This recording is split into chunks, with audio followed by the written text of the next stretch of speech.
foreign material. So it is made up of the cells. When I say the cell, I'm talking about the white blood cells. That's the leukocytes. And we also look at the tissues. Also, it's also made up of the tissue and the organ, like the bone marrow, the spleen, the lymph nodes, etc. And also, it also consists of the molecules, like the antibodies, the cytokines, which helps coordinate the defense.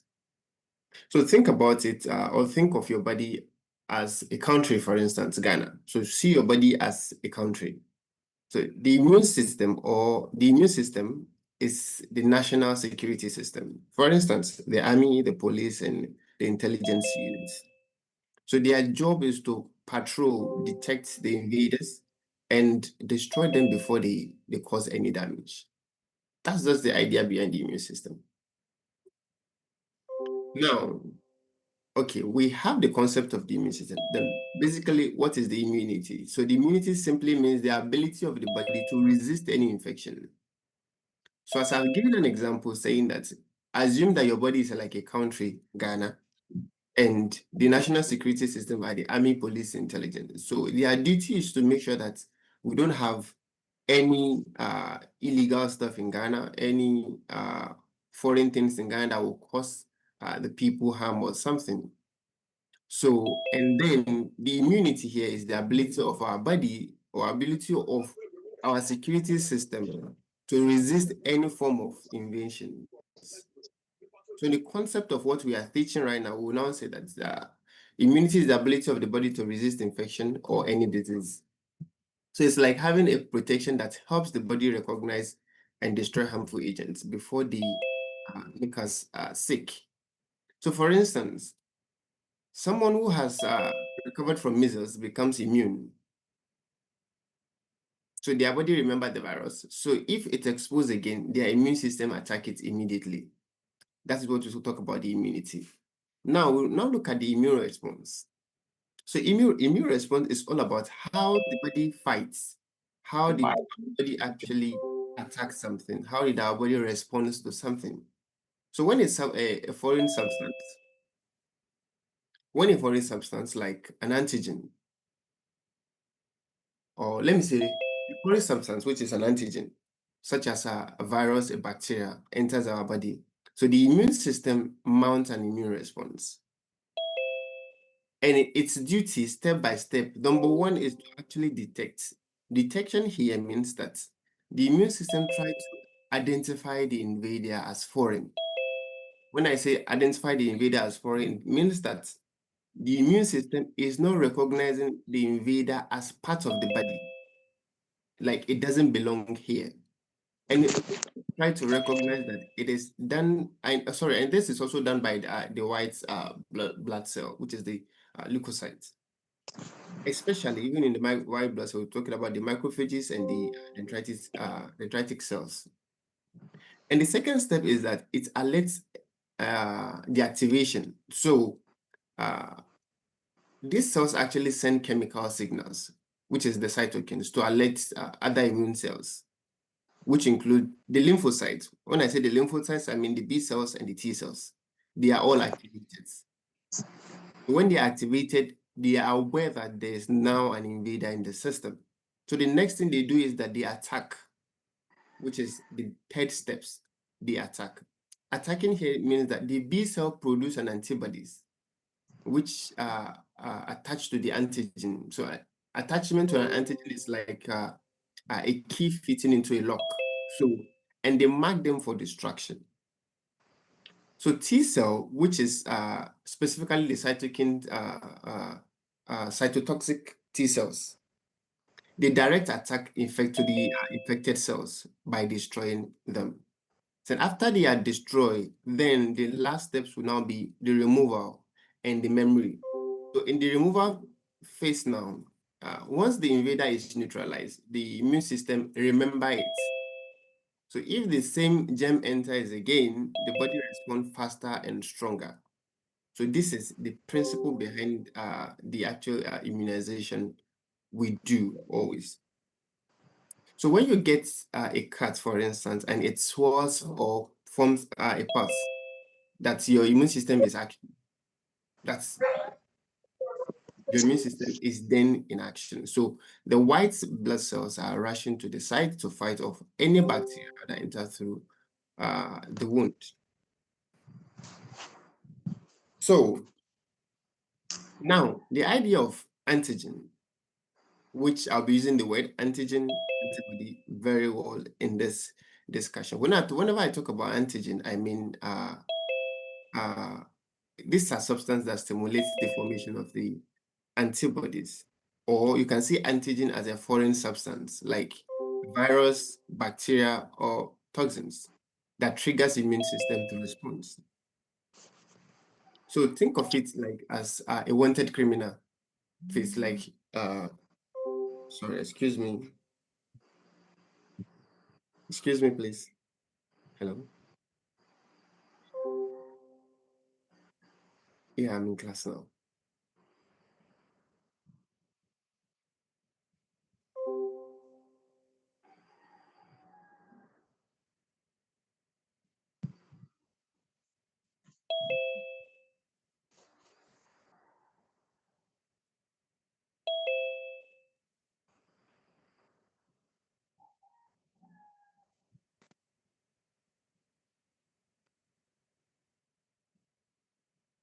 All right.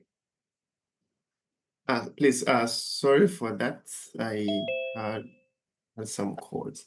So when we talk about the antigen, as I've said, it's a foreign substance like a virus, bacteria, or uh, toxins. So they trigger the immune system to respond. So I was giving an example that see antigen as a wanted criminal face that alerts the immune system. Now, in the case of antibody, they are mostly a Y-shaped protein, actually. Antibody are mostly they are protein and they are Y-shaped. So they are made up of B cells that recognize and bind antigens. So each antibody is specific. When I say it's specific, it fits into a type of antigen. So it's like Mr. A has a padlock and a key, and Mr. B has a padlock and a key. So Mr. B's key cannot fit into a Mr. A's padlock. That is how these antibodies are very much specific. So antibodies, what they do is that they destroy, or how, let me say, antibodies, how, let me talk about how they destroy the antigens. First, the first thing they do is that they neutralize. Neutralization here means that Ajin Boahin, please, you are writing something on my screen. Thank you. Neutralization here means that they block harmful part of pathogen, which means that toxins or parasites, what they do is that they make sure they block it. That's the idea of neutralization when it comes to the antigen. The next thing they do is that they coat the pathogen so that macrophages can easily recognize and eat them. So this idea is called opsonization. Opsonization is when a pathogen is being coated by macrophages and is being eaten up. Then another phase is that we call it, or it's being called complement activation. Yeah. So they trigger a chemical chain reaction that helps destroy the cell wall of the bacteria. So when the bacterial cell walls are being destroyed, automatically the bacteria will be taken off the system. So antibodies don't usually kill germs directly. They only flag them, making it easier for immune cells to attack and remove them. So okay, let's use this idea for our local system where we have chickens, or let's say chicks, and then we have birds that have the possibility of taking these chicks away. You see our other, what they do is that, or what some farmers do is that they paint these chicks some red color or yellow color, or those stuffs like that. Now, this color sometimes helps to make the birds not to come to pick the chicks away. So this is just the idea behind it. Please, am I making any sense, or am I causing further confusions?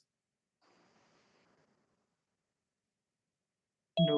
Sir, please, can you enlarge the screen for us? Okay. Please. Okay. That is what I was trying to do. Sorry. You can't do it at the end. I can only do it myself. Is it okay now? Yes, sir. Okay, if I should do this, I can't. I'm actually writing at some end, actually. So in this case, it means I can't write.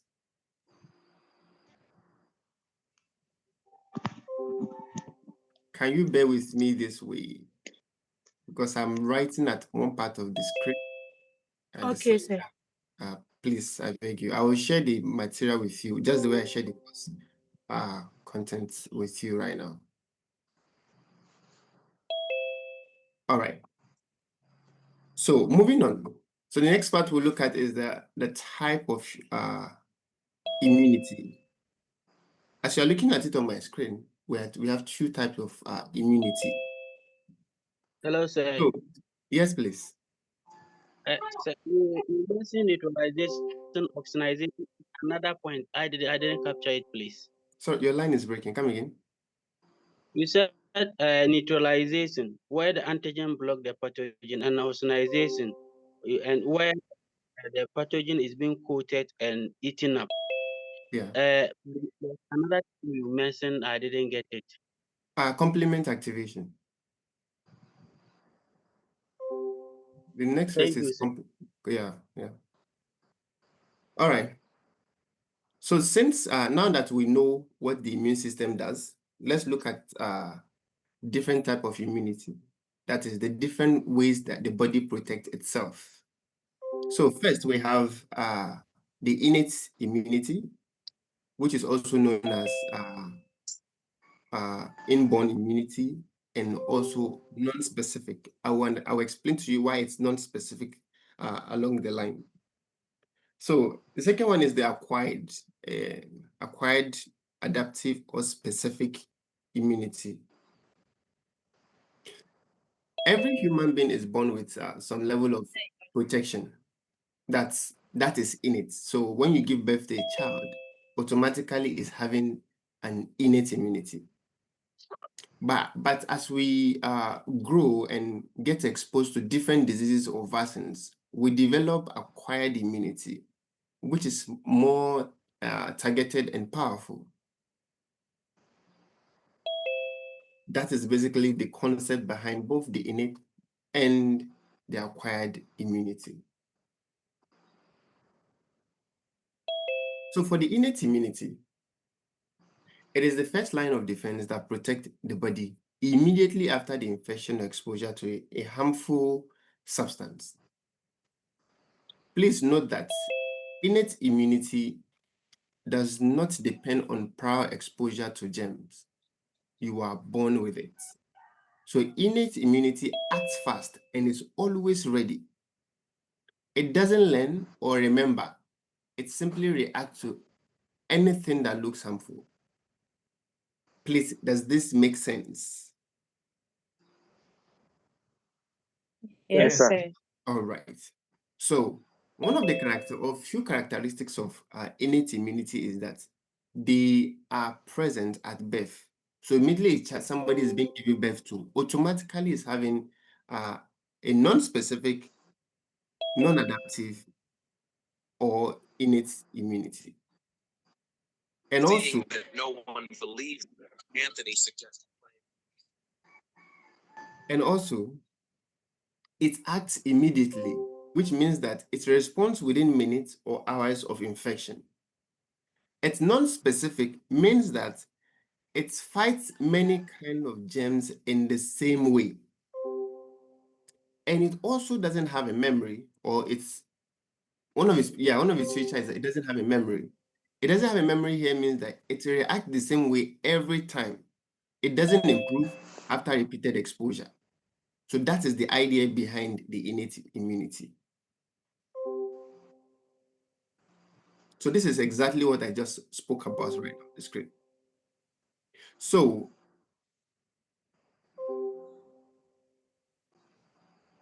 practical example of innate immunity, I'm trying to like think of something I can give as practical as okay. One, so the first thing is that they serve as a mechanical barrier, physical defense. So physical defense here, you look at first the skin. They act as physical wall to prevent germs from entering. Mucous membranes. They trap dust and microbes in our nose and throat. So sometimes when you pass through an area where it's very dusty, is either you start sneezing or you start coughing. One of the two will happen, or possibly you start having a runny nose, because the duty of the mucous membrane is to trap any dust or any microbes that enter through that side. And cilia also, they are tiny hair-like structure in the respiratory tract that sweep away particles. So if you inhale a dust, for instance, and then you start feeling an irritation.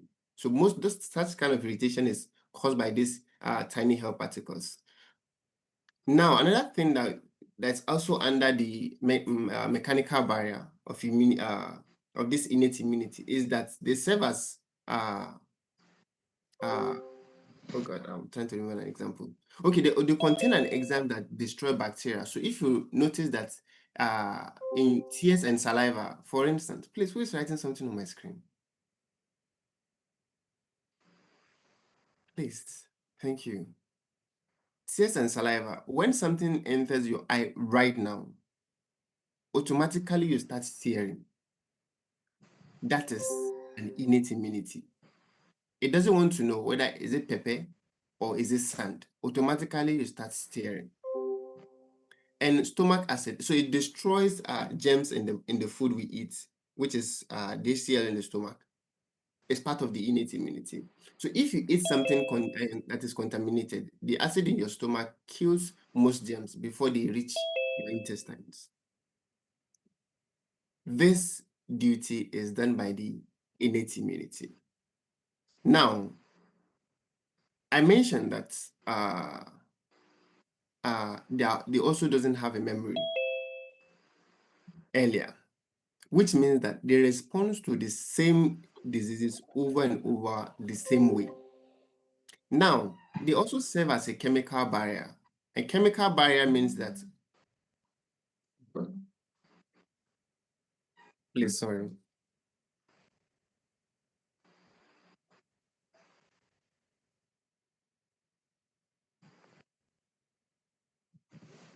Right, so chemical barrier here means that, please, apologies for that. Chemical barrier means we're talking about the lysosomes. So these lysosomes, they are enzymes found in tears and saliva that breaks bacterial cell walls. And they also serve as interferon. They produce proteins which affect the cells of warn out any attack possible. They serve as a complement system. They set protein in the blood that can destroy bacteria. And also, we look at the cellular defense. They serve as a phagocytes, natural killers, mast cells, basophils, eosinophils, which all helps to fight allergies and parasites.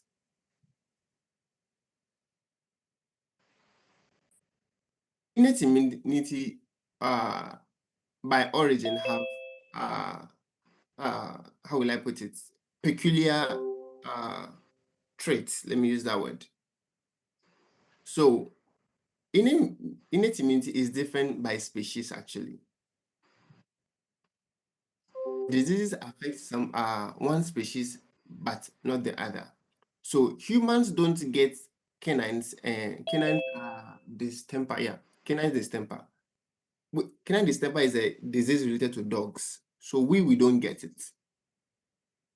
But the dogs, they get it. There are also racial immunity. So some races are naturally more resistant to certain kind of diseases. So for instance, I heard, please, somebody's writing something on my screen. And it's distracting me actually. Please, I don't know who the person is because I wasn't paying attention to the write-up. All right. some African descent have resistance to malaria because of the sickle cell trait. So individual immunity, even we might be of the same race or of the same family, our individuality varies. Some people in our family catches cold, while some don't at all. Or even let's say they rarely have cold. So this innate immunity, which is different based on origin. When I say origin, I mean where we come from. So a white man can die as a result of mosquito bite instantly compared to a black man. And even among the black men, there are some people who, or let me say, who based on their genetic makeup, their body resists malaria, no matter how they hardly get malaria. So I'm sure if you understand blood grouping, you can be able to tell more about this. So I've mentioned mechanical barrier when I was talking about example of innate immunity, how it fights. I've mentioned mechanical barrier. So when I talked about the chemical barrier, it's still the same thing as humoral membrane, humoral mechanism. So this material I'm projecting right now, it belongs to your lecturer. So I will have to use my brain to talk more compared to me following the material. But I'll still be telling you what is inside the handout. So innate immunity, like your house door or fence, they stop intruders without you having to think. But if the intruders still get in, then your second line of defense, which is the acquired immunity, steps in. So the duty of innate immunity is that it fights them or it fights these diseases before they enter. So the question now is that if they enters, what happens next? This is where the acquired immunity steps in. So the acquired immunity is developed during your lifetime. So it is not present at birth. It's let me say, okay, it forms when your body is exposed to a disease-causing organism or through vaccination. So acquired immunity learns from experience. So when the body encounters a germ for the first time, it studies it, fights it, and then remember it over time. So that when it comes next time, it destroys it faster. Now, and there are signs that your body gives you when it's responding to things like this. Sometimes you'll be there, your body temperature just rise suddenly. These are ways our body fights germs and things like that. Please, on the case of innate immunity, do we have any question before I continue on the acquired?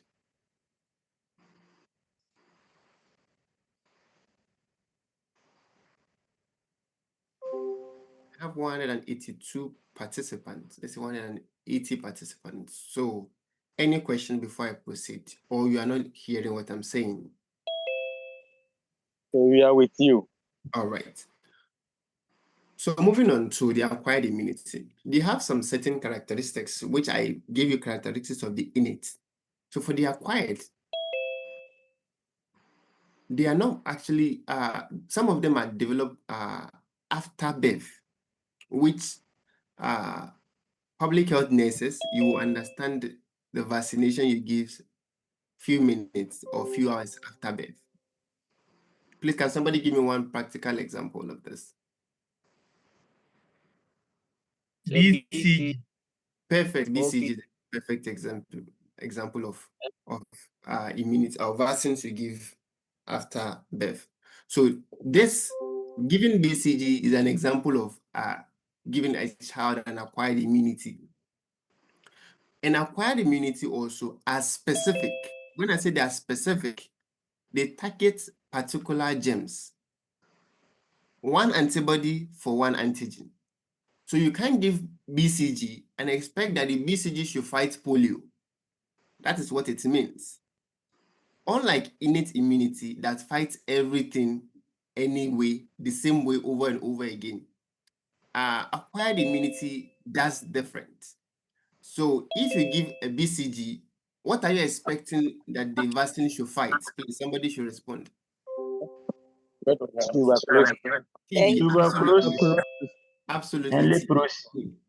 Now, if you give BCG that's supposed to fight TB, and then you expect that the BCG should fight a polio, acquired immunity doesn't work this way. So one antibody for one antigen, that is the duty of an acquired immunity. So they are always specific. That's why we say acquired immunity are specific. And another characteristics of them is that they have memory. They remember the germ and respond faster on re-exposure. So if you give a child polio vaccine right now it's automatically recorded into the memory cell, which we'll talk about later. So when the body gets exposure to polio, then this vaccine, since the child has already acquired it, it automatically helps to fight. And acquired immunity also have other characteristics, which include slower responses. It takes days before they develop first infection. So if unlike innate immunity that immediately you get cut right now, automatically your white blood cells start working. Acquired immunity doesn't work that way. It takes a while. That is why you see when you give a child, which vaccine do you give a child that he will develop body temperature? Almost all. Penta. Perfect. Penta. You give on the tie. Perfect. So it takes time before the body gets used to such kind of vaccine, and then subsequent exposure, the body fights it without even the child knowing. And also, most acquired immunity involves lymphocytes, which is the B cells and the T cells. So the mechanism of action here, one is that they recognition. So the immune system detects a specific antigen. And the second thing is that they respond. So the B cell produce antibodies and the T cells destroy infected cells. Please, is it making sense? Yes. Thank you. Yes. And the next phase is that memory. So since the B cells has produced antibody and T cell has destroyed them, the next phase is that memory cell remains in the body to provide a long-term protection, so that whenever such issue happens again, the body will be able to think that, oh, I've seen this before and this is how I fought it. So if you get measles once, your immune system remember the virus.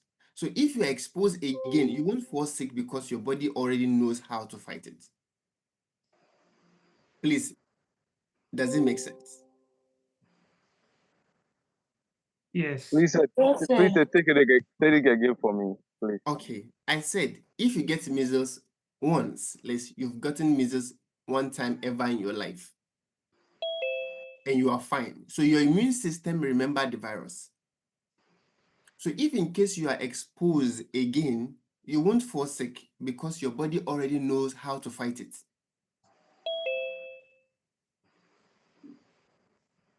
Please, does it make sense? Yes. Meaning the vaccine that you took when you acquired that measles at first has been for you. Perfect. Which means that your B cells, T cells will now remember that anytime such things happen, the memory cell will trigger them to go and fight. Are we okay? Yes, sir. All right. But sir, I'm seeing something like it leads to clonal expansion. I don't understand that one. It leads to this way. Is it on my PowerPoint? Yes, please. Okay. Please switch off my Back. screen. I will. Yeah, the last point. The last point. Here is in this slide. I'm trying to look at it actually.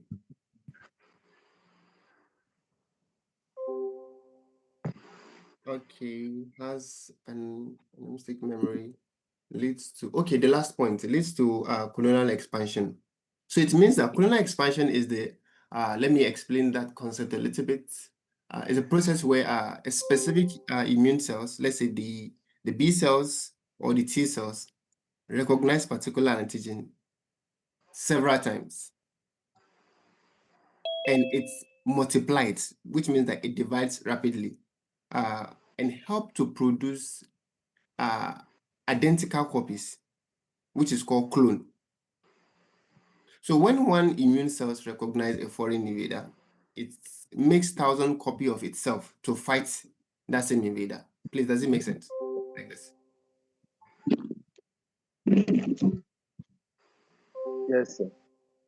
What I mean is that when one immune cells recognize a foreign invader, 1,000 copies of that is being produced to fight the invader. So it will look like, you know, that's how I was saying that if you give a BCG, you are not expecting BCG to fight polio, because we create a clone of the polio from, and that's what make it a polio vaccine, which we have the live attenuated one. We clean a clone of it to be able to get the vaccines we are giving to children. Please, is it clear? I don't know if I'm explaining the way you expect. Yes, sir. Okay. Where did I even stop? Please, any other question before we continue?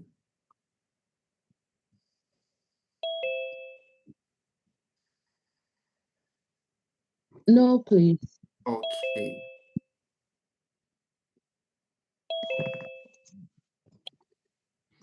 So there are two major ways to acquire this acquired immunity works.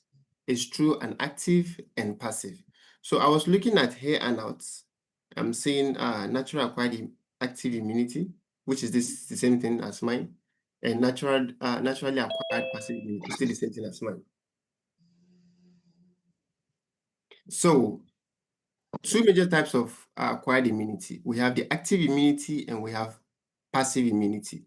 So for the active immunity, when your body makes its own antibodies after exposure to an antigen, antigen means here an infection, you've been infected before, or you've been vaccinated. So that is where you have an active immunity. So for instance, after a measles infections, or after taking a vaccine. So this will give you a long-lasting, sometimes lifelong protection. But when it comes to the passive, when antibodies are transferred from another person or from one person to another. Okay, what I mean by that antibodies from mothers to baby through placenta or milk. So this is always short-lived. Please, does it make sense? Yes, sir. Good. Yes. So this is also further divided into natural and artificial. So natural one, from infection, that is recovering from chickenpox. You get the natural one. Natural one, underactive. So we have naturally acquired active immunity. Naturally acquired active immunity means that you get an infection, you recover, and automatically you create a defense mechanism for that. Passive, naturally acquired passive immunity means that you get an immunity, or a child gets an immunity from mother to child during pregnancy or breastfeeding. That is why the idea of exclusive breastfeeding is very much important. Now, interesting. Artificial active immunity. You're preparing to go for vaccination. I felt. Hey, serious. And it's in a class. Hey, mommy. So, Mr. Who is that? Who is that? You are not the Eh? only person doing the calculation, please. Not All right. yet. Who is that? Please, I didn't get the name. So now, hey, Mama is even on board. So we now move forward. We now said, we have artificial acquired active immunity. For the artificial active immunity, what we mean by that is that from vaccines, for instance, you receive TT or tetanus diphtheria shots, you automatically get an artificial active immunity. Now, we also have artificial passive immunity from injection of ready-made antibodies, which means that, for instance, perfect example of that would be anti-rabies serum, the practical example of artificial passive immunity. So from Mama's handout, we say that this results from vaccination. These are the introduced specifically prepared antigen called vaccines to the body. So when you are vaccinated against hepatitis B, that's artificial active immunity. But when a body gets antibody from the mother, or when a baby gets antibody from the mother during pregnancy, that's a natural passive immunity. Please, is there any confusion on this? No, Please please. go, Virgin. All right. So immunity durations that I can give few examples is that, for instance, an example was given by one of the class member saying that diseases like TB, tuberculosis, which we give BCG for, you don't have a protection from mother, but we give vaccination, or we give vaccination to create, or we immunize a child at birth. So there will be an immunization at birth. When it comes to polio, so the mother can, the child can get protection from mother for around 6 weeks. Please, I will advise that we look at the Ghana immunization schedule for us to get more knowledge on that. But basically, in general, I know that for polio, a child can get protection from mother for 6 weeks. And now, we also give immunization start at birth. This also help to increase a better immune system. Measles as well, a child also can get some protection from mother, but it is advisable that we immunize child at 9 months. So you can get a child can get protection from mother between 4 to 6 months, but immunization at 9 months is also very much important. So this table that was shared with us on the screen right now shows why childhood immunization is critical. So some diseases like TB and tuberculosis offer no natural protection from the mother. So we immunize the child immediately after birth. Please, any question on this concept?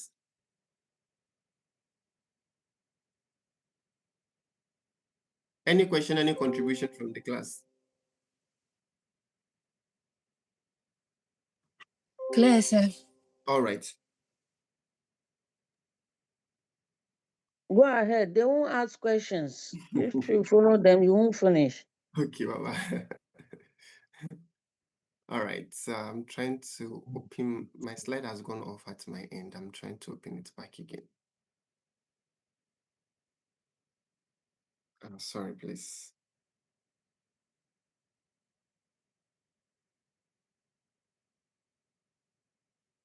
Okay, the next part we'll be looking at right now is immunity, which will look at herd immunity. I want to talk about herd immunity. It's also called community immunity.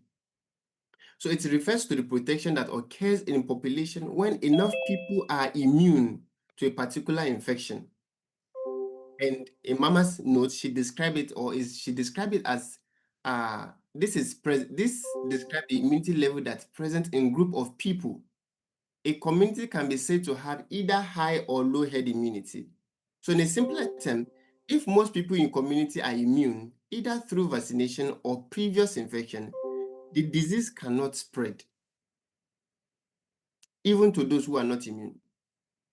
So for instance, if we have, let's say 10 people in a community and 6 to 8 people are immune, so disease spread in this community will be very, very minimal. So how does this actually work? So think of herd immunity like a fire break, or let's assume like in a forest, for instance, and then we have a lot of trees. So if enough trees in the forest are having, let's say, a fireproof, the fire actually cannot spread. It dies out at some certain point.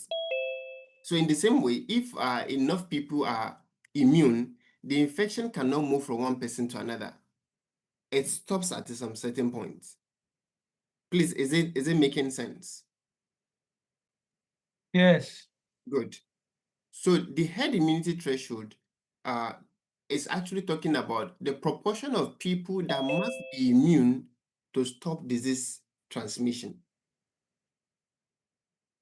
The proportion of people that must be immune to stop disease transmission. For instance, when it comes to measles, to what extent can we say we have achieved a herd immunity? So it means that before we can say we've achieved herd immunity, 90 to 95% in the community are being immunized. When it comes to polio, 80 to 90% are being immunized and they've developed immunity against polio. When it comes to diphtheria, 80 to 90% also. When it comes to COVID-19, we're expecting that 70 to 90% of the population are being immunized to be able to get a herd immunity against this disease I mentioned. So this means that if 90 to 95% of people are immune to a disease, or let's say to measles, the remaining 5 to 10% who are not vaccinated are still protected actually, because the virus has no room to spread. And remember that these viruses are spread or mostly spread when we have, or let's say within people who are immunocompromised. Immunocompromised mostly are children and elderly people. So if most people in the community are being vaccinated and they've developed immunity against such disease, so disease spread will be very, very much minimal. So when Ghana's measles vaccination coverage rises above, let's say, 90%, our measles outbreak will drop very, very sharp. But when the coverage falls below that same 90%, we start having cases. The cases will start reappearing over time because the herd immunity is weakened. Please, is it making sense? Yes, sir. Yes, right. Sir.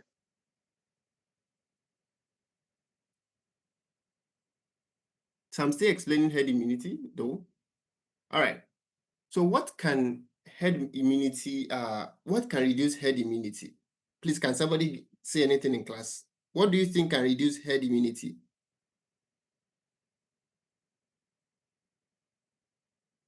Anybody in class? Hello, sir. Yes, I'm with you.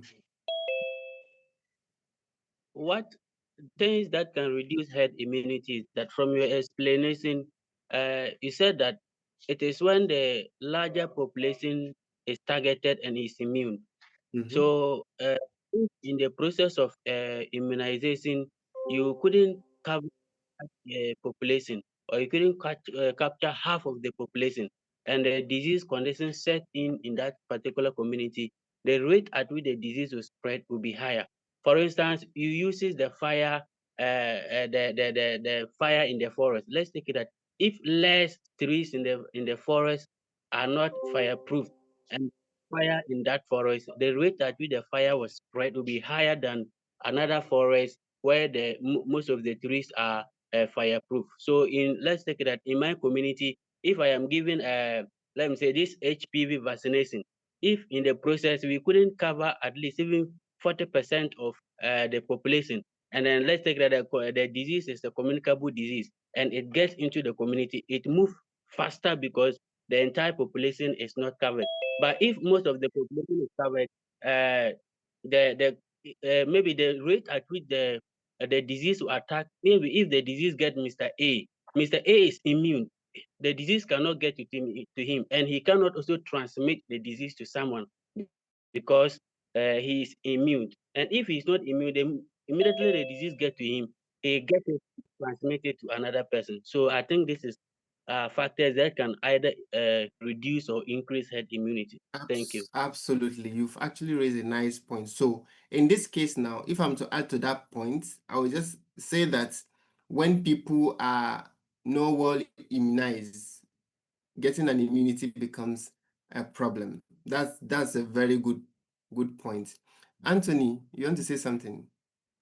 Yes, Anthony. sir. Please. Yeah. With the factors that reduces the herd immunity, I think I would say population mobility. That is migration and immigration and immigration too. Absolutely. Yes. That's correct. That's correct. And also So can you explain how that happened, migration and mobility? What exactly happened in that one?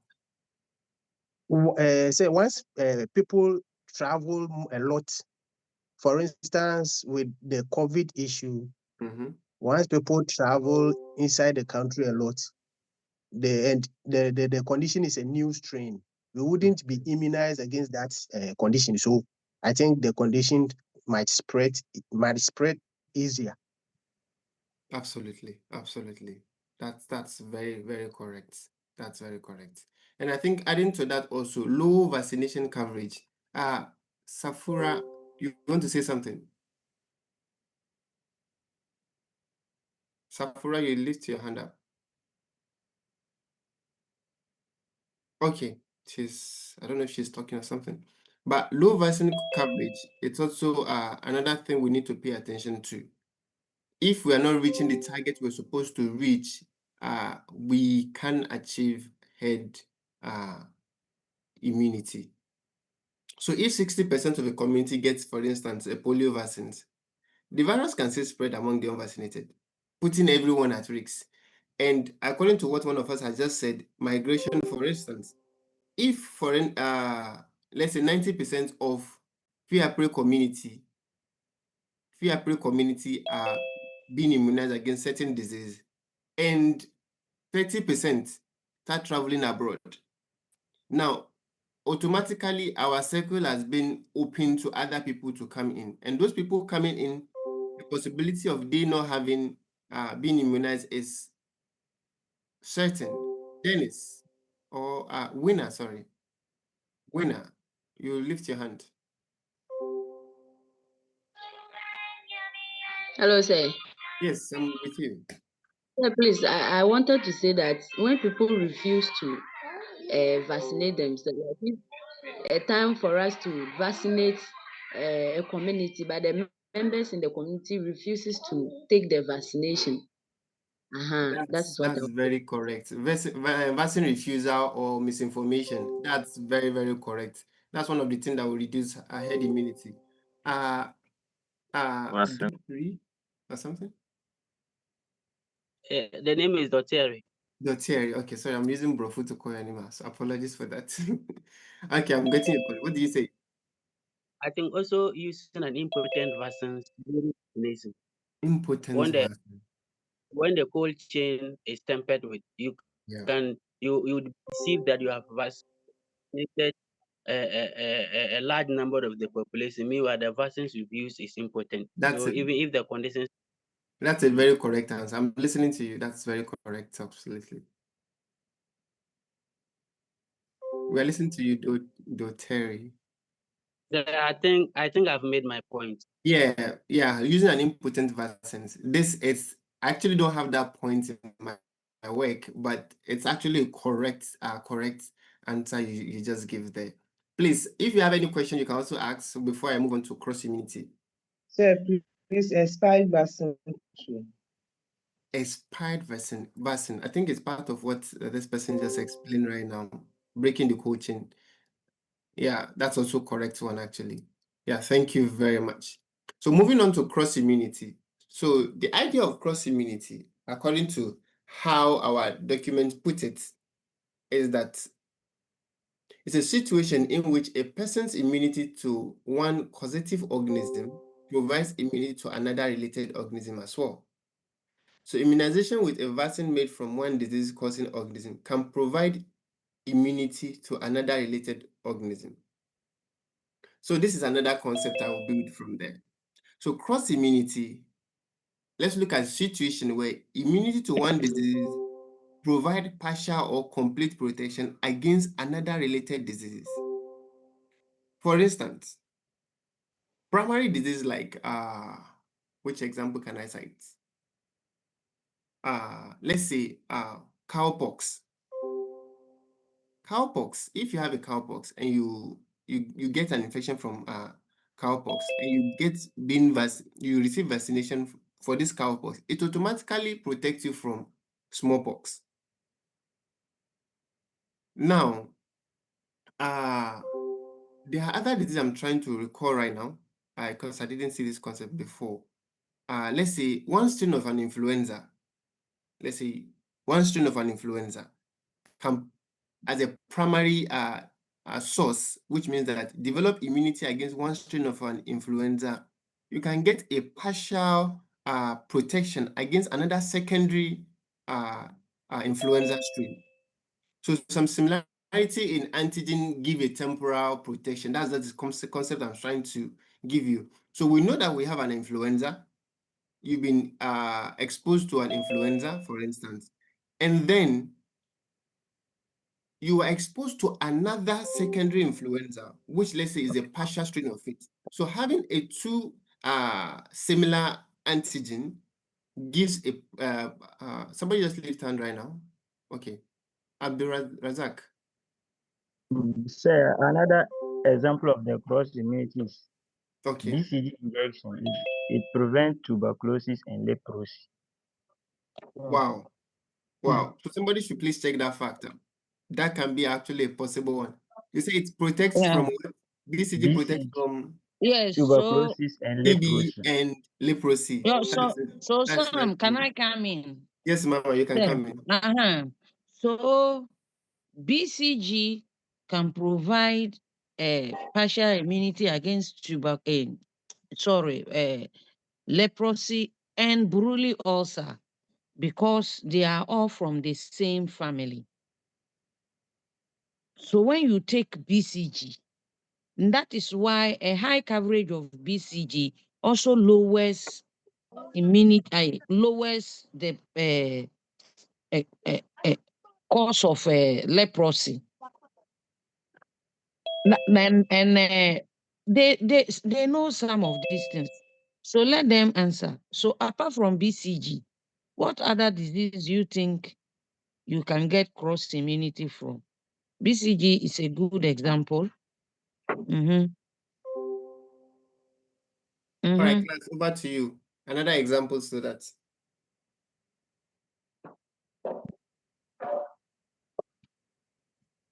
I think Okay. I'm trying. I think Penta. I don't know. What? Tetanus diphtheria. Penta 2. Yes, because Which- Penta is 5 in 1. And then So which part of Penta is giving cross immunity? It's not about the 5 in 1. Yeah. We are saying that in cross immunity, a disease, a condition that you have had immunity from can also protect another. Remember when we were beginning this immunity, we said that antigens are produced to fight specific, antibodies are produced to fight specific antigens. But this is a different situation where they are saying that that antibody, even though it will fight against the specific antigen, it can also protect you fully or partially against a similar organism that they are from the same family. So BCG is one. Which other disease can you say? Some just mentioned the influenzas. Madam, yes, COVID-19 and SARS. Good. And when COVID also came, you remember common cold almost vanished from Either the people were not reporting or not, but if it is following the same thing, then that is what we can say. Sam, please go on. Matthew in Cancer, you want to say something? Well, when you also vaccinate against measles, it also protects you against mumps. Against mumps. Okay. Your line is breaking, Matthew.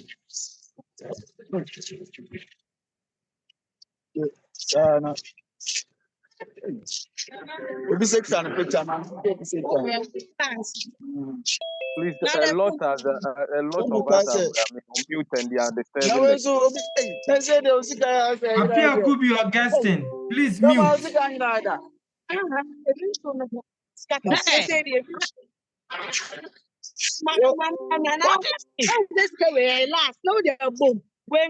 Kubi or Gaston. Josephine Apia. Josephine Apia.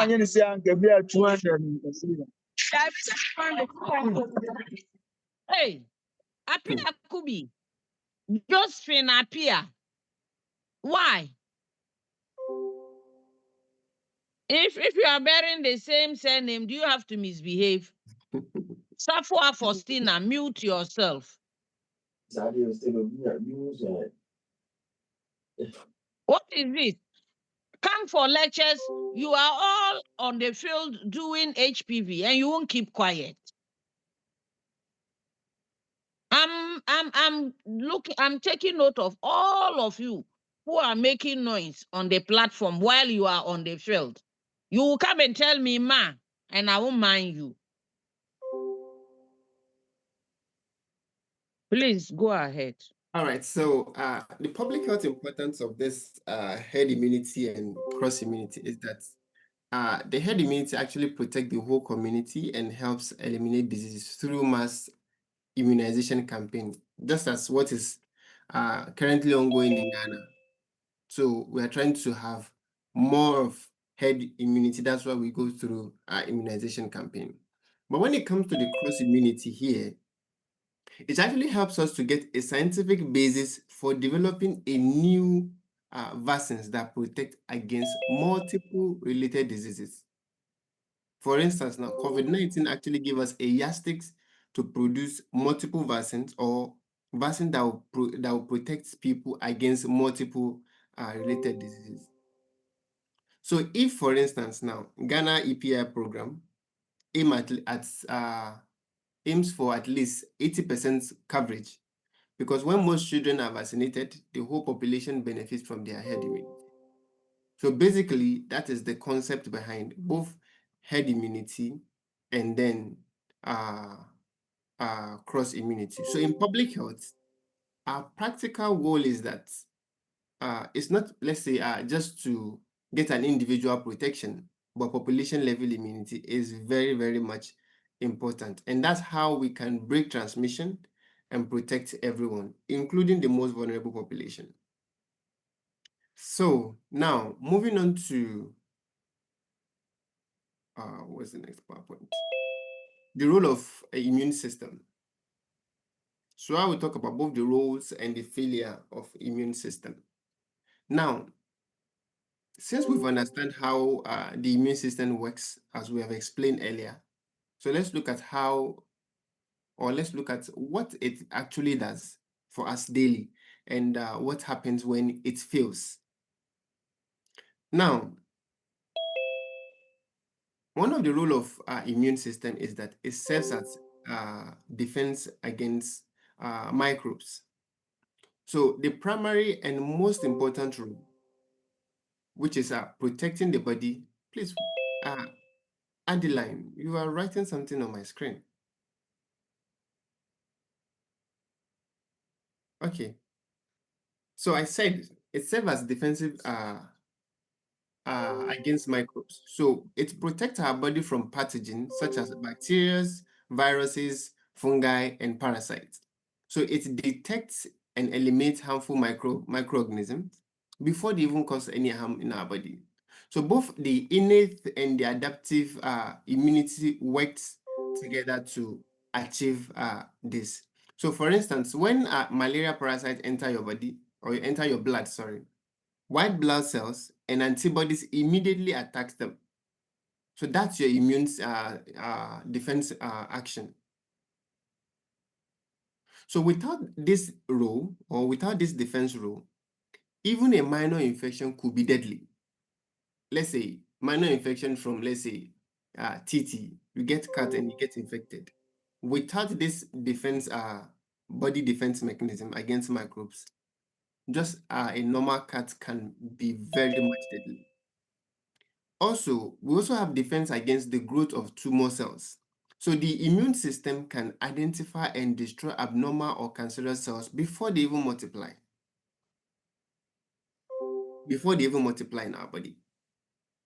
So natural killer cell and the cytotoxic T cells, yes, are very much important in this role. So they can scan the body cells, and if they detect abnormal antigen in the surface, they kill the cells. So every day, our body produces potential cancerous cells, but most are destroyed by the immune system before they cause any harm. So this means a strong immune system isn't just about fighting infection, it's also part of cancer prevention. So if you have a strong immune system, it automatically also prevents you from cancer. So it also helps, having a good body cells, body immune system also help to maintain homeostasis. Homeostasis is all about internal balance. So immune system also help keep the body internal environment stable by removing dead or damaged cells, by removing worn out red blood cells, by removing antigen antibody that are a little bit complexes. So when old red blood cells died, macrophages in the spleen clear them out. So this prevents accumulation of debris and keeps your blood healthy. So defense against infection, as I've said, the mechanism is that it destroys invading microbes. Defense against tumor cells, as I've said, it kills abnormal or cancerous cells. And when it comes to the homeostasis aspect, I said it removes dead cells and waste. So when the immune system is powerful, but it's not perfect, sometimes it fails. So even, let's say, we have cases where our immune system actually turns against itself. For instance, now, there's this concept of, actually forgotten the name, where black people, somebody who is kind of black is having vitiligo. Yes, vitiligo. Cases like vitiligo, for instance, if you have, mostly happen when, sometimes actually, not all the cases, sometimes happen when your cells is, your immunity is fighting against itself. So for instance, I know some people during COVID-19 time, when they take too much vitamin C and like you boost the immune system to an extent that it's not fighting against itself, you start seeing a black person having some whitish part of its skin as if it's bleaching, which is actually not bleaching. So let's look at cases whereby the immune system fails. It actually fails. So when the immune system does not actually function properly, three major things happen. First, hypersensitivity, overreaction. That's what I just said right now. It becomes very much sensitive that it reacts to even killing itself. So autoimmunity attack. So it attacks itself. Immunodeficiency. So it weakens or it weakens or it makes everything incomplete function.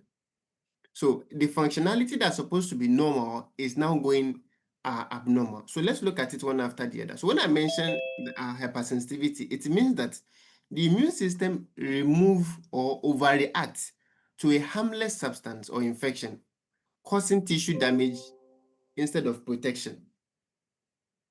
So it's like using a sledgehammer to kill a mosquito, or a man whose mosquito actually land on his scrotum and is using a punch to kill the mosquito. That's going to be a very, very serious damage. So when it comes to the hypersensitivity, for instance, if you're looking at, let's say, allergy, overreaction to the environment, let's say like a dust, pollen grains, or food or drugs, which result in asthma, allergic, let's say peanut allergy and the rest like that. Sometimes most of these are as a result of hypersensitivity in the immunity. So the immunity becomes so hypersensitive that is now, instead of it protecting you, now it overprotects you by causing you some minor harms. Now, when someone sneezes continuously from dust, or they develop a rash after eating some kind of food, mostly sometimes seafood, sometimes, that's their immune system overreacting to something that is very much harmless.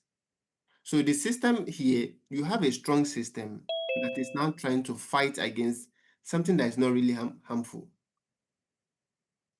So the immune system, or let me say the mechanism behind this, is that the immune system produces too many antibodies or chemicals, or let me say immune chemicals.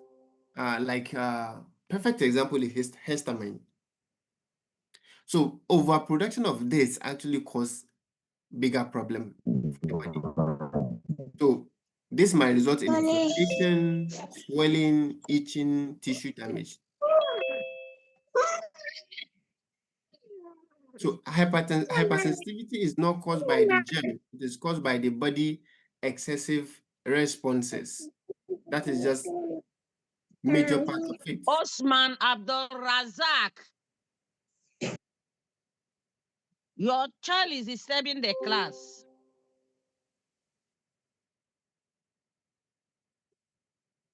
All right. So move to the autoimmune immunity. So when it comes to the autoimmunity, this mostly occurs when the immune system fails to recognize the body's own cell and start attacking them. Remember, in the hypersensitivity, reverse is the case. So in the autoimmune system, the immune system see its own self as a foreign and then start attacking. For instance, diseases like arthritis, which is mostly joint pain, yeah.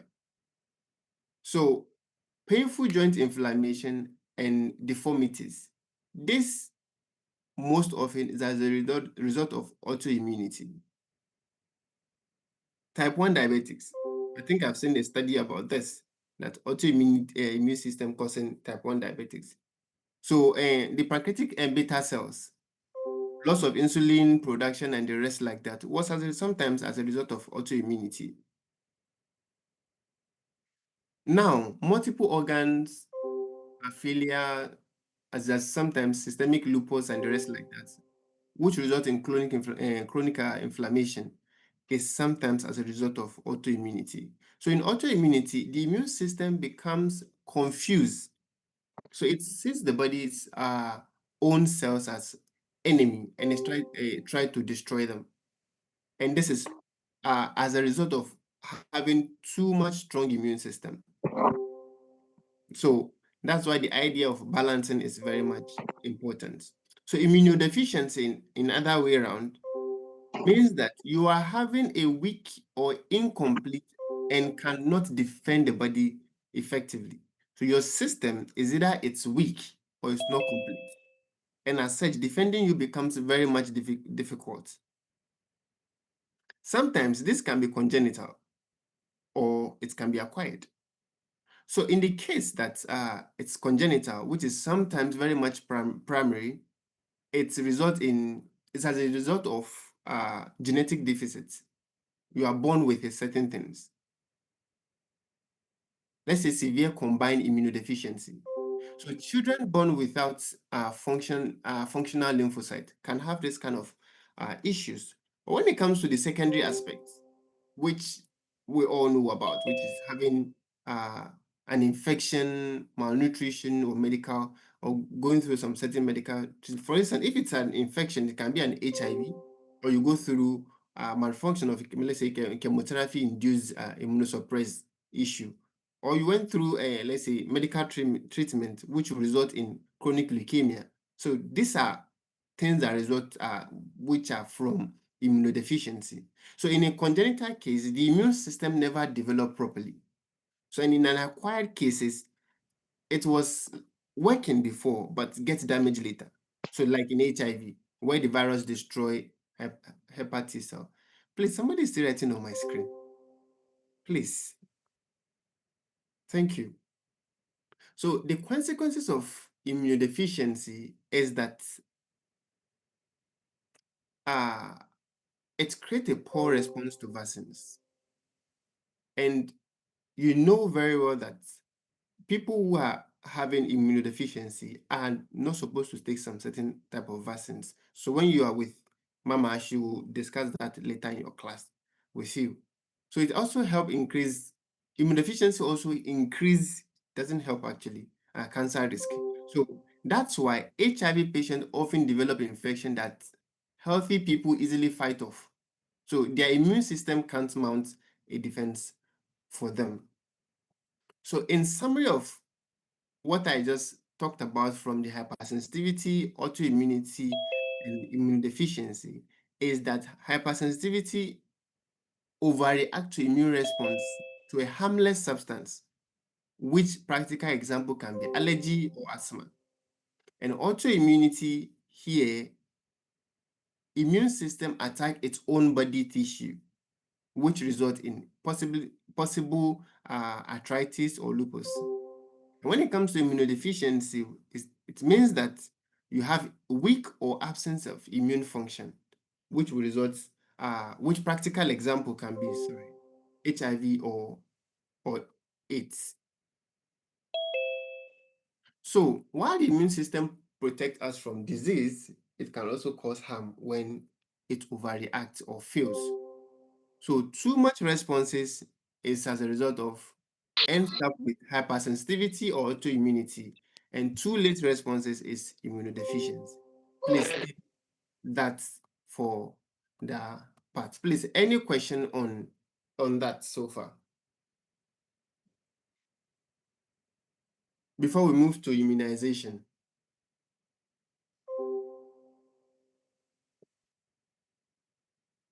Okay, silence means content. So I assume that there's no question.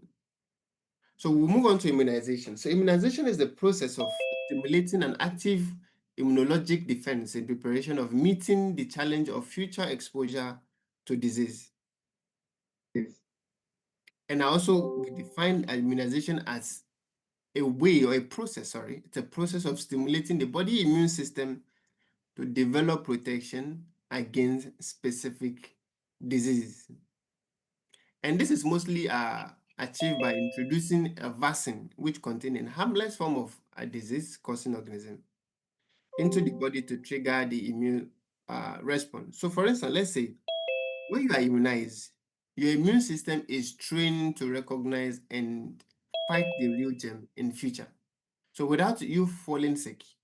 So if there's this disease and then you get immunization, like you are immunized against it, your body is trained to automatically know that, okay, next time when I see this, I'll be able to fight it.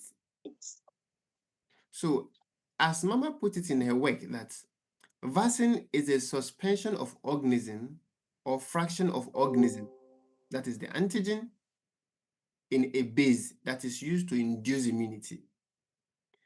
So vaccines helps us to induce immunity if we get the concept from that. So the principle behind immunization is that immunization works on the concept of immune memory, that is the adaptive immunity. So when a vaccine introduces antigen into the body, so first, the immune system recognizes it as foreign. Secondly, is that it produces antibodies and memory cell against it. And third is that in real infection, it appears later actually. So if real, let's say any other real infection appears later, the body sees it and responds to it very, very fast. So it's like teaching your immune system to recognize a criminal face using a photo. So when the criminal shows up in person, your body catches him instantly.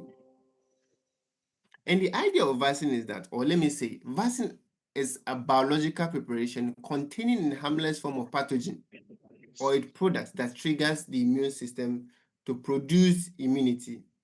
And in a shorter form, I will tell you that vaccine is like a training tool for your immune system.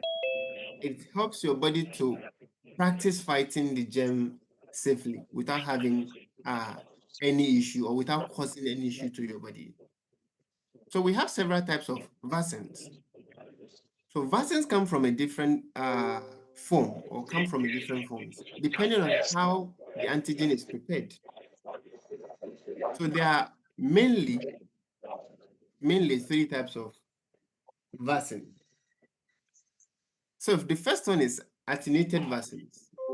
When we say something is attenuated, it means that it's a live vaccine. So attenuated vaccine, they contain living but weakened microorganisms that cannot cause disease in healthy people.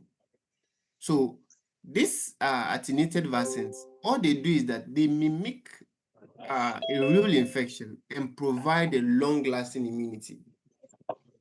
For example, practical example of, or less an example of attenuated vaccine is BCG, which we all mentioned earlier. So BCG protects us against TB. And measles, mumps, rubella, they all protect us against the common cold. Now, because live vaccines act like a real infection, they produce strong, long-lasting protection, which often they are often, let's say, 1 or 2 doses. So you take 1 or 2 doses of it and you get live protection. But we need to be cautioned that live vaccines are not given to people with weak immunity. Remember, those who are immunodeficiency, we don't give them live vaccines. So immunodeficiency people include those with HIV and AIDS, cancer patients, because they may cause illness in them. So when it comes to the inactivated vaccines, for instance, which is another type of vaccine, this vaccine contain microbes that have been killed. Remember, the first one I mentioned, attenuated, contain vaccines that have been weakened, but they are alive, but they have been weakened. When it comes to the inactivated one, the microbes rather, have been killed using a chemical to kill them or a heat, like a formalin. So they cannot replicate, so they are safe, but often require booster doses. So on several cases, they will ask us that we should go and take inactivated polio vaccines, booster, and the rest. So these are mostly inactivated vaccines. So inactivated vaccine, another example might include rabies vaccines. Rabies vaccines also an inactivated because it's given after animal bite. So that one is also an inactivated one. Diphtheria, pertussis, hepatitis B, tetanus, they're all inactivated vaccines. So the next one we look at is the toxoid. So I have mentioned to live, dead, and toxoid. So if they ask you, you're not going to say live vaccine and dead vaccine. You say inactivated or activated vaccine. So the next one we look at is the toxoid vaccine, or you call it antitoxins. So antitoxins or toxoid vaccines are made from inactivated toxins produced by certain bacteria, not the bacteria themselves. So these vaccines teach the immune system to neutralize the toxins. For instance, TT, tetanus toxoid, diphtheria toxoid. they all protect against, the diphtheria toxoid protect against diphtheria toxins. So diphtheria toxoid, tetanus toxoid are another examples of toxoid vaccines. So toxoid vaccines don't kill the bacteria, they just neutralize the poison it produces. We also have other modern types of vaccines, which since in this your level, maybe you should have idea about them.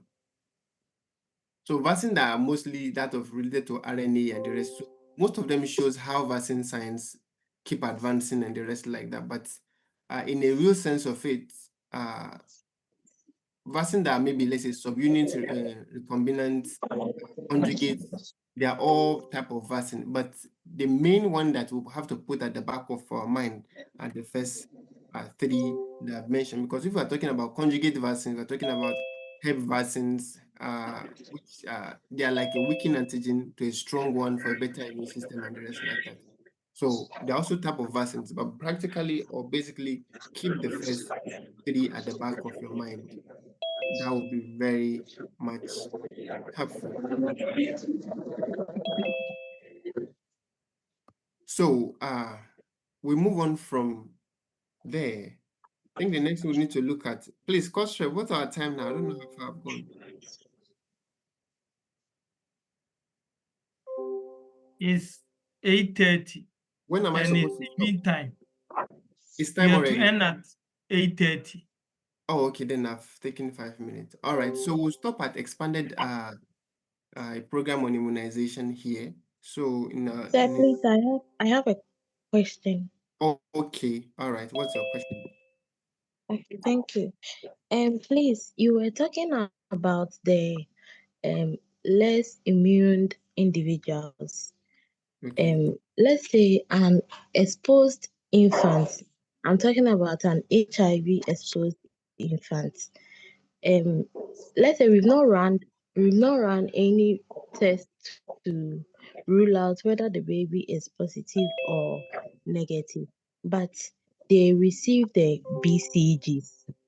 And we are normally like the rules we are giving is those babies, because they are not showing any signs, they are to take the BCG. But some of them, they don't show the signs, and then the results come out to be positive. Meanwhile, because they are not showing the signs, we give the BCG. So those babies, do they have the tendency, does the vaccine have the tendency of causing the disease to resurface in them? Okay, so if I get you very well, you said if a child is having HIV, but you haven't tested to confirm, let's say baby, haven't tested to confirm, but you have administered the BCG. Yes. Right? Yes. So you now say they have the tendency to do what? Yes. Does the vaccine have the tendency of causing the tuberculosis in them? Okay, so you're saying that if the child is having the having HIV, then you give the BCG. Does the BCG have the chance of causing TB? Yes, please. Okay. Well, okay, Mama, please answer this question if you can hear. So I want to come in, but ask the lady a question. Do you give BCG immediately to HIV exposed babies? Okay, ma, please, what per the guidelines we work with, exposed babies are to take the BCG only if they are not showing the signs of the HIV. So when they come and they do not have those rashes, they are very as in they are doing well, they don't have any sign of No, you so it means they predicting. are not showing sign of AIDS. Yes. Oh, remember, HIV is the infection, is the organism The AIDS is the disease. Disease, yeah. Exactly. So this question, maybe you didn't even ask it well. You see, in a mother who is exposed, and you know that this mother is exposed, this child is supposed, this mother is supposed to be put on what we call the PMTC. Have you heard of that before? Prevention of Please, mother to child transmission. yes, yes. Good. So any HIV mother that comes to you is supposed to be referred to midwife to start that. And immediately after birth, there are certain tests that are put on these babies. If that is done, the baby can receive the vaccine and nothing will happen. And the babies do not actually get the AIDS immediately. They may be having the virus. Well, if the viral load of HIV is higher in the child, there is the likelihood that it will compromise the child's immunity to Immune TB, and the system. child can get TB. Are you getting the picture? Yes, please. Mhm. My my question was, some we test babies to rule out whether they are positive or negative. But with the BCG, most of the time, after delivery, we sometimes even give it at birth. Yes, And it's some not of them sometimes. even That come. is what is supposed to be done. Yes. Mhm. So this is the case at birth you're administering BCG, and you don't know the baby's status, whether the baby is positive or negative. So I You was don't know asking, the shouldn't mother's status. Do you know the mother's status yes, you know the mother's status, all right, as having but HIV?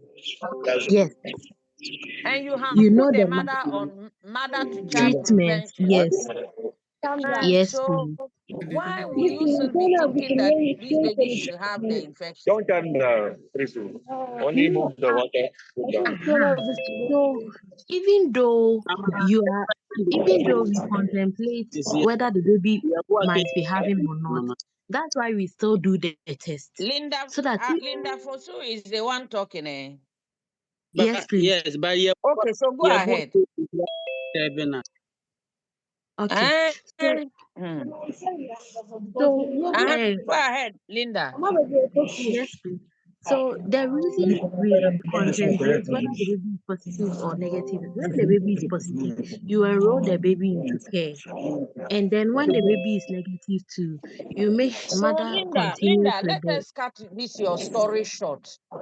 You don't even have to give BCG to a child without putting the child through the processes. And I said, once you know the mother's status, the mother is automatically supposed to be enrolled on PMTCT. And if that is well done, the baby is protected. If you know the mother's status and the mother has not been put on PMTCT, there are some mothers, it is only when they come to labor that you may detect they are HIV positive. If that is so, then the baby is compromised. For that matter, that baby is put through certain tests before you give the baby BCG. I don't think the guidelines they have given to us says that a compromised baby should be given BCG. Remember, BCG, HIV compromises the effect of the effect of BCG. So if you know it glaringly as a public health nurse, you should stop giving BCG and make sure you search for and look at the baby status. It is there. If you go to the HIV protocols, you will see that that a mother, if you know the mother's status, the mother must be put on PMTCT to protect the baby. Once that is done, and the mother's viral load is decreased, the mother cannot give the infection to the baby. Okay, So ma'am. the baby qualifies to take BCG. But if you don't know the mother's status, the mother has not been put on PMTCT, but during the course of labor, you suspected something and did the test and saw that the mother is HIV positive. This mother has not been put on PMTCT. When you give birth to this baby, you must wait and do the test, and it is done immediately. I don't know, maybe in the bigger hospitals. If it is a smaller facility, you may not even know. So all you need to know is that HIV causes immunocompromise in anybody's system. So if you don't know that this baby is infected and is having AIDS, and you do it, definitely it will let the child become get TB, because it Okay. is that one is glare. Okay. Okay, thank you, ma'am. I think, You're Mama, welcome. I will add that BCG, you know, that is live vaccine that protect against the TB for children. So when it's given at birth, even if the baby is HIV exposed, unless the baby is already showing sign of HIV infection. So in a healthy infant, Mhm. it is safe, but in a severely immunocompromised infant, it can cause BCG infection, but not TB itself. I don't know if I have answered your question. Yeah. So All that right. is why it's very important for us. That is what is very important for us, public health nurses, to ensure that we are available for the babies. The midwife can just start jabbing the baby. Even that they will not do, because they are also giving the protocols. Any baby that is having HIV mother, there are certain tests the midwives do before they even discharge them. But so long as the baby is still healthy, the BCG will work. It will protect the child against. One thing you need to know about HIV is that even when you have had BCG before and you get HIV, your immunity for TB is compromised. And if you are exposed, you will get it. But a healthy child who is not showing signs will still be protected.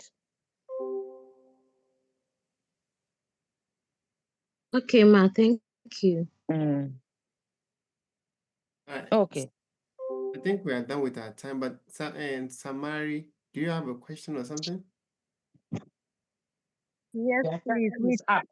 They have done immunology and they are now asking questions as if they don't know anything about it.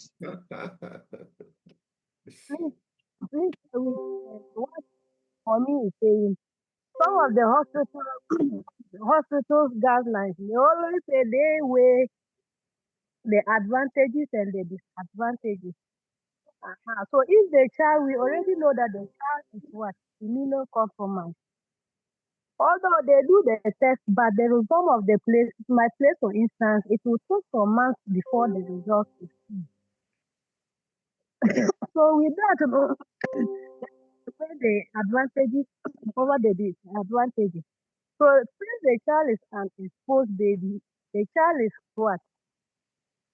Predisposed to certain things like a place where tuberculosis is common. If the child is not taking the BCG, the child may be what? Exposed to certain, uh, it may be exposed to the tuberculosis. So instead of you waiting for the result to come, they give the BCG while they wait for the result. Since the child is not showing the symptoms in him or her. So I think that is the guidelines that my sister said they are using in their facility. I remember there Yes. was there was a HIV workshop. The man said, we said we don't give. And the man said, you weigh the advantages of giving the BCG. So since the child is not having the symptoms, you can give whilst you wait for the results to come. Yeah, So thank you maybe so that much. That guideline is what I just said. As a public health nurse, you need to weigh things. You need, that is why I say you public health nurses must always be there. Look at all these options. Any healthy baby from an exposed mother should be given BCG. It will protect the baby against tuberculosis.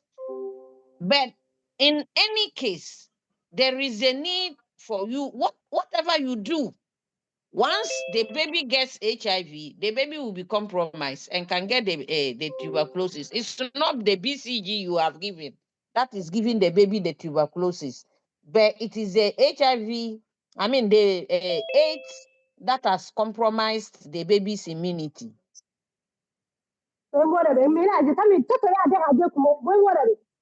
Wow. So I think we are done with our class today. So you can Yes, move on. yes, Sam. Let's close. Thank you very much.